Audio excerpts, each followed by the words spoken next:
COVID-19 ಹಿನ್ನೆಲೆ ರಾಜ್ಯಾದ್ಯಂತ weekend curfew ಜಾರಿಯಲ್ಲಿದ್ದು Hassan ಜಿಲ್ಲೆಯಲ್ಲೂ ಕೂಡ ಉತ್ತಮ ಸ್ಪಂದನೆ ದೊರಕಿದೆ. ತುರ್ತು ಸೇವೆಗಳನ್ನು ಬಿಟ್ಟು ಉಳಿದೆಲ್ಲ ಅಂಗಡಿ ಮುಂಗಟ್ಟುಗಳನ್ನು ಸಂಪೂರ್ಣವಾಗಿ ಬಂದ್ ಮಾಡಲಾಗಿದೆ. ಪ್ರತಿದಿನ ಜನಜಂಗುಳಿಯಿಂದ ಇರ್ತಾ ಇದ್ದಂತಹ ರಸ್ತೆಗಳು ಇಂದು ಖಾಲಿಯಾಗಿ ಕಾಣ್ತಾ ಇದ್ದು, ನಗರದ ಹೃದಯ ಭಾಗದಲ್ಲಿದ್ದ ಮಾರ್ಕೆಟ್ ಇಂದು ಸಂಪೂರ್ಣವಾಗಿ ಬಂದ್ ಆಗಿದೆ.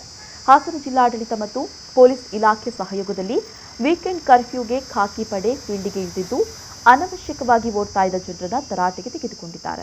ಅಲ್ಲದೆ ಅನವಶ್ಯಕವಾಗಿ ಓಡಾಡ್ತಾ ಇದ್ದವರಿಗೆ ದಂಡ ಹಾಕಿ ಕೊರೋನಾ ಕುರಿತಾದ ಜಾಗೃತಿ ಮೂಡಿಸಿದ್ರು. ಇಷ್ಟಾದರೂ ಕೂಡ ಕೆಲವೊಂದು ಗಲ್ಲಿಗಳಲ್ಲಿ ವರ್ತಕರು ನಮಗೂ ಇದಕ್ಕೂ ಯಾವುದೇ ರೀತಿಯ ಸಂಬಂಧವೇ ಇಲ್ಲವೆಂಬಂತೆ ಅಂಗಡಿ ಮುಂಗಟ್ಟುಗಳನ್ನು ತೆಗೆದು ವ್ಯಾಪಾರ ಮಾಡೋದ್ರಲ್ಲಿ ತೊಡಗಿದ್ರು. ಸಾರಿಗೆ ವ್ಯವಸ್ಥೆ ಇದ್ರೂ ಕೂಡ ಬಸ್ ನಿಲ್ದಾಣದಲ್ಲಿ ಪ್ರಯಾಣಿಕರಿಲ್ಲದೆ ಚಾಲಕರು ಮತ್ತು ನಿರ್ವಾಹಕರು ಕುಳಿತಿದ್ದ ಇಂತಹ ದೃಶ್ಯಗಳು ಕಂಡುಬಂತು. ಇನ್ನು ಆಲೂರು ತಾಲೂಕಿನಲ್ಲೂ ಕೂಡ ವೀಕೆಂಡ್ ಲಾಕ್ಡೌನ್ಗೆ ಉತ್ತಮ ಪ್ರತಿಕ್ರಿಯೆ ವ್ಯಕ್ತವಾಗಿದೆ. Yogesh PJ, V news, Hassan.